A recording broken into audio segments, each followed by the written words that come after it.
ఎంత చక్కగా వారు వారి చేత్తో అక్కడ గంట మోగిస్తున్నారు. లోపల అందరూ కూడా ఆ స్వామి అలంకారమూర్తిని చూస్తున్నారు. చిన్ముద్రధారి పానివట్టం పట్టబంధనంలో ఉన్న చిన్ముద్రధారిని చూస్తున్నారు. చిన్ముద్రధారి అనగానే స్వామివారి చిన్ముద్రలో అత్యంత అద్భుతమైన రహస్యం ఉంది. ఈ బొటన వేలు పరమాత్మ, చూపుడు వేలు జీవాత్మ. ఎప్పుడైతే ఈ జీవాత్మ అనేది పరమాత్మలో లీనమవుతుందో ఆ లీనమైన 3 వేళ్లు ఉంటాయి గురుస్వామి గారు. అవి తమో రజో సత్వ గుణాలు. ఈ గుణాలను జయిస్తారు. జయించి స్వామివారి దగ్గరికి వస్తారు. చిన్ముద్రధారి యొక్క రహస్యం ఎవరైతే ఈ త్రిగుణాలను జయిస్తారో అక్కడ పొన్నాంబల మేడ కనిపిస్తుంది. ఇక్కడ మనకి ఆలయం కనిపిస్తుంది.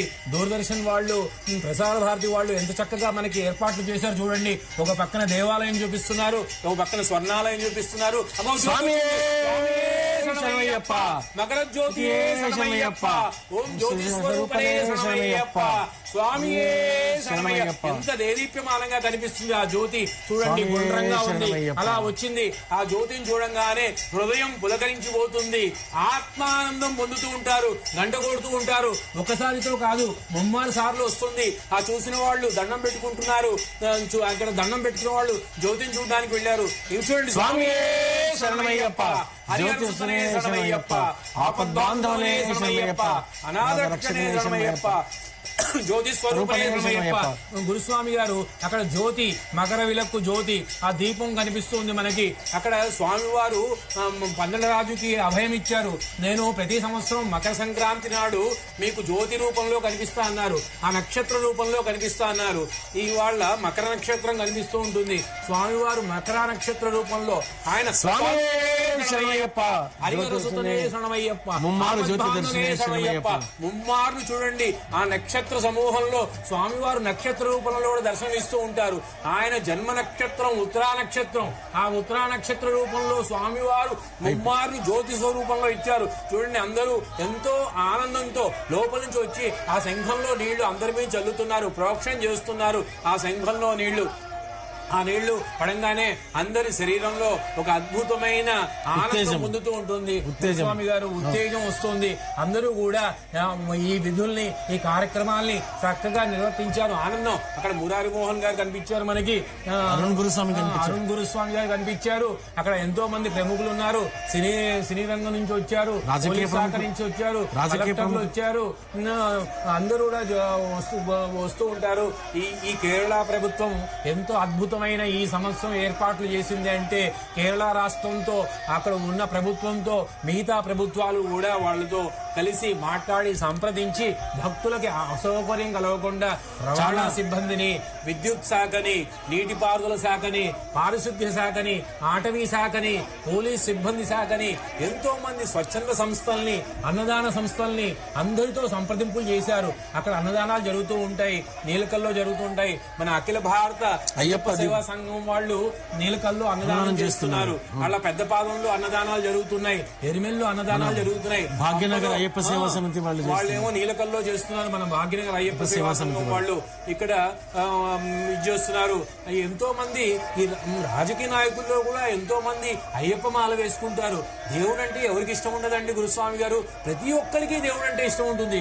గురుస్వామి గారు ఈ సందర్భంలో, జ్యోతి వచ్చిన సందర్భంలో చక్కగా మనము ఆది శంకరాచార్యులు వారు శాస్త్రా శ్లోకాలు, ఆది శంకరాచార్య విరచిత శాస్త్రా శ్లోకాలు ఉన్నాయి. 5 శ్లోకాలు చక్కగా మనం చెప్పుకుందాం. గురుస్వామి గారు లోకవీరం మహాపూజ్యం సర్వరక్షాకరం విభుం పార్వతీ హృదయానందం శాస్త్రారం ప్రణమామ్యహం, స్వామియే శరణమయ్యప్ప, విప్రపూజ్యం విశ్వవంద్యం విష్ణు శంభో ప్రియం సుతం ప్రసాద నిరతం శాస్త్రారం ప్రణమామ్యహం, స్వామియే శరణమయ్యప్ప.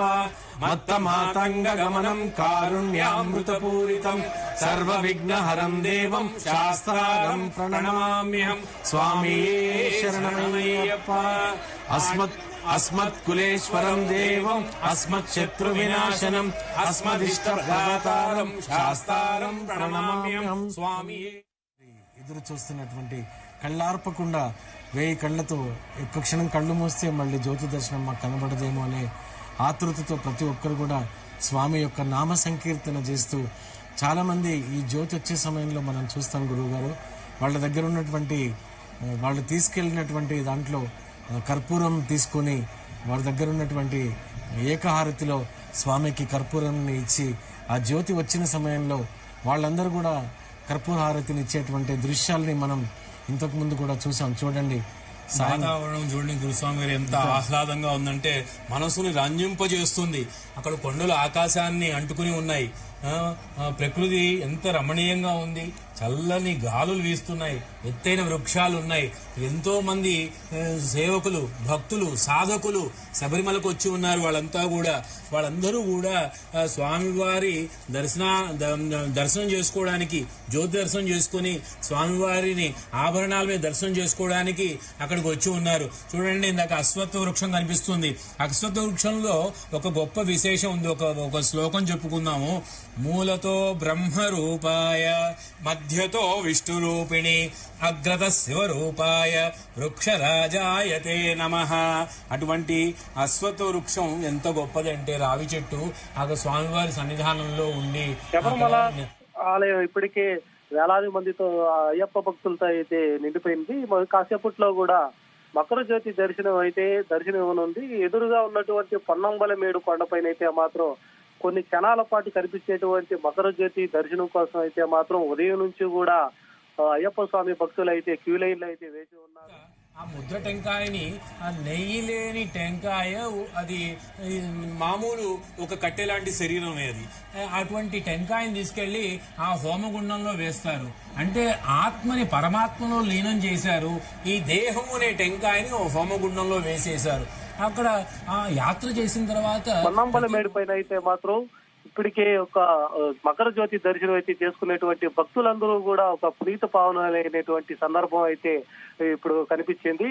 ఉదయం నుంచి కూడా వేచి ఉన్నటువంటి భక్తులకందరికీ కూడా ఈ క్షణం పాటు కోసమే వేచి ఉన్నటువంటి భక్తులందరికీ ఒక పునీత పావనం అయినట్టు కూడా తెలుస్తుంది. ఇక సన్నిధానం చేరుకున్నటువంటి అయ్యప్ప స్వామి భక్తులు అయితే మాత్రం ఒక మకర జ్యోతి దర్శనం అనంతరం కూడా తిరువాభరణాలతో ఉన్నటువంటి స్వామివారి దర్శనం కోసం అయితే ఇప్పటికే ఒక స్వామి దర్శనం కోసం అయితే క్యూ లైన్లో అయితే ఉన్నారు. ఒక అరక్షణం పాటు అంటే ఒక 4:43 గంటలకు దర్శనం ఇచ్చినటువంటి మకర జ్యోతి దర్శనం కోసం అయితే వేలాది మందిగా కూడా ఉదయం నుంచి వేచి ఉన్నటువంటి భక్తులందరికీ యొక్క స్వామివారి దర్శనంతో పాటుగా మకర జ్యోతి దర్శనం అయితే మాత్రం ఒక పునీత పావనం అయిందనేసి తెలుస్తుంది. ఉదయం నుంచి కూడా వేచి ఉన్నటువంటి భక్తులకి ఆ క్షణాలు కూడా రానే వచ్చింది. ఒక క్షణం కాలం పాటు ఉండేటువంటి స్వామివారి దర్శనానికితో పాటుగా ఎదురుగా ఉన్నటువంటి పొన్నంబలమేడు కొండపైన అయితే మాత్రం ఒక దృశ్యాన్ని చూడటానికి అయితే మాత్రం వేలాది మందిగా తరలైతే వచ్చారు. ఒక దర్శనాన్ని చేసుకున్న అనంతరం కూడా స్వామివారి తిరు ఆభరణాలతో ఉన్నటువంటి స్వామివారిని కూడా దర్శించుకోవడం కోసం అయితే మాత్రం ఇప్పటికే నిరీక్షించినటువంటి భక్తులకందరూ కూడా ఒక స్వామి దర్శనం కోసం అయితే వెళ్తున్నారు. ఈ యొక్క అరక్షణం పాటు ఉన్నటువంటి ఒక మకర జ్యోతి దర్శనం 3 సార్లు అయితే పొన్నంబలమేడు దగ్గర అయితే మాత్రం కనిపించింది. ఒక 3 సార్లు కనిపించినటువంటి ఒక దర్శనం అంటే ఏడాదికి ఒక్కసారి మకర జ్యోతి అంటే మకర సంక్రాంతి రోజున మాత్రమే ఈ యొక్క దర్శనం కూడా లభిస్తుంది. ఈ యొక్క దర్శనం కోసం మండల కాలం దీక్ష పూర్తి చేసుకున్న తర్వాత ఒక అయ్యప్ప స్వాములు, గురుస్వాములు తెలుగు రాష్ట్రాల నుంచే కాకుండా పలు రాష్ట్రాల నుంచి కూడా శబరిమలకి అయితే చేరుకుంటారు. శబరిమలకి చేరుకున్న తర్వాత 3 సార్లు కనిపించేటువంటి ఒక మకర జ్యోతి దర్శనం కోసం నిరీక్షించి కూడా ఒక దర్శనం చేసుకున్నారు. దర్శనం చేసుకున్న అనంతరం తిరు ఆభరణాలతో మణికంఠుని దర్శనం కోసం కూడా ఒక భక్తులైతే మాత్రం వేచి ఉన్నారు. ఇప్పటి వరకు దాదాపుగా సన్నిధానం కొండ అంతా కూడా శరణం ఘోషతో కూడా మారుమోగిపోయినటువంటి శబరిమల ఆలయం అంతా కూడా ఒక్కసారిగా పొన్నంబలమేడు దగ్గర అయితే మాత్రం కనిపించినటువంటి మకర జ్యోతి దర్శనం కోసం అయితే మాత్రం వేలాది మంది ఒక్కసారిగా కూడా ఒక శరణు ఘోష అయితే మాత్రం శబరిమల ఆలయం అంతా కూడా మారుమోగిపోయింది. మారుమోగిపోయిన అనంతరం కూడా స్వామివారి దర్శనం కోసం అయితే వేచి ఉన్నారు. ఒక స్వామి మకర జ్యోతి దర్శనం అనంతరం తిరు ఆభరణాలతో కనిపించేటువంటి స్వామివారిని దర్శించుకుంటే వారి యొక్క జీవితం మొత్తం కూడా జీవితంలో ఒక్కసారైనా సరే ఒక మకర జ్యోతిని దర్శించుకున్న అనంతరం తిరు ఆభరణాలతో ఉన్నటువంటి స్వామివారిని దర్శించుకోవడం కోసం లక్షలాది మంది భక్తులంతా కూడా సన్నిధానం అయితే చేరుకునేటువంటి పరిస్థితి అయితే ఈ రోజు మకర సంక్రాంతి రోజు అయితే జరుగుతుంది. మకర సంక్రాంతి రోజు దర్శనించేటువంటి మకర జ్యోతి కోసం ఎప్పటి నుంచో కూడా వేచి ఉండేటువంటి భక్తులు ఈ యొక్క జ్యోతి కోసం అయితే మాత్రం నిరీక్షణ అయితే ఉంటారు. నిరీక్షించి కూడా ఉదయం నుంచి కూడా నిరీక్షించి ఒక క్యూ లైన్ లో ఉన్నటువంటి ఒక భక్తులకి ఒక క్షణం కోసం ఒక స్వామివారి దర్శనంతో పాటుగా మకర జ్యోతి దర్శనం కోసమే వేచి ఉండేటువంటి భక్తులంతా కూడా ఇప్పుడు సన్నిధానం అయితే ఉన్నారు. సన్నిధానం నుంచి కూడా ఒక జ్యోతి దర్శనం అనంతరం స్వామిని కూడా దర్శించుకుంటారు. స్వామిని దర్శించుకున్న అనంతరం అయితే మాత్రం పంపకు కూడా వెళ్ళేటువంటి పరిస్థితి అయితే ఏర్పడుతుంది. ఇటువంటి ఘటనలు కూడా ఎటువంటి అవాంఛనీయ సంఘటనలు జరగనీయకుండా ఇప్పటికే 5,000 మంది పోలీసులతో పాటుగా కేరళ పోలీసులు బందోబస్తు కూడా ఏర్పాటు చేశారు. ఇప్పటికే ప్రధాన అర్చకులు అయితే మాత్రం స్వామివారి తిరు ఆభరణాలు స్వామివారికి అలంకరించి ప్రత్యేక పూజలు కూడా నిర్వహించారు. పూజలు నిర్వహించిన అనంతరం కూడా 6:43 అయితే మాత్రం పొన్నంబలమేడులో దర్శనమిచ్చినటువంటి ఒక స్వామి మకర జ్యోతి దర్శనం కోసం అయితే మాత్రం వేచి ఉన్నటువంటి భక్తులందరూ కూడా ఒక మకర జ్యోతి దర్శన అనంతరం స్వామివారిని దర్శించుకుంటారు. దర్శనం చేసుకున్న తర్వాత క్షేమంగా కూడా ఇంటికి వెళ్ళాలి అనేసి వారు అయితే ఇప్పటి వరకు అయితే చూస్తున్నటువంటి పరిస్థితి అయితే ఉంది. ఇప్పటికే కేరళ ప్రభుత్వంతో పాటుగా ట్రావెన్కోర్ దేవస్థానం, కేరళ పోలీసులు, ప్రభుత్వం మొత్తం ముగ్గురు కూడా సమన్వయంతో కూడా అన్ని ఏర్పాట్లు అయితే చేశారు. ఇప్పటికే వచ్చినటువంటి భక్తులకి ఎలాంటి అవాంఛనీయ సంఘటనలు జరగనీయకుండా జ్యోతి దర్శనం అయితే మాత్రం విజయవంతంగా భక్తులకైతే చూపించే పనులు అయితే పడ్డారు. దీనికోసం బిగ్ స్క్రీన్లు కూడా ఏర్పాటు చేశారు. బిగ్ స్క్రీన్లతో పాటుగా వచ్చేటువంటి భక్తులు అందరూ కూడా జ్యోతి దర్శనం అనంతరం స్వామివారి 18 మెట్టులు కూడా ఎక్కిన తర్వాత స్వామివారిని దర్శించుకొని వెళ్ళేటువంటి పరిస్థితి అయితే ఉంది. ఈ యొక్క మకర విలక్కు సంబంధించి అయితే మాత్రం మకర విలక్కు సీజన్ కి సంబంధించి 41 రోజులు మాత్రం స్వామివారి ఆలయాన్ని నిరంతరంగా ఓపెన్ చేసి స్వామివారి దర్శనం అయితే ఇస్తారు. మళ్ళీ ఈ యొక్క మకర విలక్కు కోసం అయితే మాత్రం అంటే ఈ యొక్క మకర సంక్రాంతి జ్యోతి దర్శనం కోసం అయితే మళ్ళీ కూడా ఈ నెల అంటే గత డిసెంబర్ 30వ తేదీ కూడా ఓపెన్ అయితే చేశారు. 30వ తేదీ నుంచి ఈ నెల 19వ తేదీ వరకు, జనవరి 19వ తేదీ వరకు స్వామివారి దర్శన భాగ్యం అయితే లభిస్తుంది. ఈ యొక్క దర్శనం అయిన తర్వాత ఈ నెల 19వ తేదీ క్లోజ్ చేసేస్తారు. మళ్ళీ నెలాంతరపు పూజలకు మాత్రమే ఓపెన్ చేస్తారు. అప్పుడు నెలకి ఒక్కసారి మాత్రమే తీసేటువంటి అయ్యప్ప స్వామి దర్శనం మాత్రమే కలుగుతుంది. ప్రత్యేకంగా కూడా స్వాములు దీక్ష 41 రోజు పూర్తి చేసుకున్న తర్వాత అందరూ కూడా జ్యోతి దర్శనం చేయాలి. వాళ్ళ యొక్క మాల దీక్షలో ఉన్నప్పుడు ఒక్కసారైనా సరే జ్యోతి దర్శనం చేసుకున్న తర్వాత తిరు ఆభరణాలతో ఉన్నటువంటి మణికంఠుని దర్శించుకోవాలనేసి కూడా ఒక స్వామి వారికి ఎప్పటి నుంచో ఉన్నటువంటి ఆశయం కూడా ఉంటుంది. దీని ద్వారానే మకర సంక్రాంతి రోజు ప్రత్యేకమైనటువంటి పూజలతో పాటుగా తిరు ఆభరణాలతో ఉన్నటువంటి స్వామిని, మణికంఠ స్వామిని అయితే మాత్రం దర్శించుకుంటారు. ప్రత్యేకంగా కూడా ఈ రోజు 3 సార్లు క్షణం పాటు కనిపించేటువంటి మకర జ్యోతి దర్శనం కోసం అయితే మాత్రం వేలాది మంది భక్తులు యొక్క మకర జ్యోతి దర్శనం కోసం అయితే ఉదయం నుంచి కూడా క్యూ లైన్ లో అయితే వేచి ఉంటారు. ఒక దర్శనం చేసుకున్న తర్వాతనే మణికంఠుని దర్శించుకొని వారి యొక్క ఇళ్లకు కూడా వెళ్ళేటువంటి పరిస్థితి అయితే ఉంది. జీవితంలో ఒక్కసారైనా సరే అయ్యప్ప స్వామి భక్తులైనటువంటి మాల వేసుకున్నప్పటి నుంచి కూడా ఒక్కసారైనా సరే దర్శించుకోవాలి. మకర సంక్రాంతి రోజున మకర జ్యోతి దర్శనం అయితే చేసుకున్నటువంటి ప్రతి ఒక్క భక్తుడికి సాక్షాత్తుగా అయ్యప్ప స్వామి మాత్రమే దర్శించుకున్నట్టుగా కూడా వాళ్ళు ఫీల్ అవుతున్నటువంటి పరిస్థితులు అయితే శబరిమలలో అయితే ఉంటుంది. కేరళ ప్రభుత్వం దీనికి అనుగుణంగా కూడా ఇప్పటికే అన్ని ఏర్పాట్లు అయితే చేసి అక్కడికి వచ్చేటువంటి భక్తులందరినీ కూడా అన్ని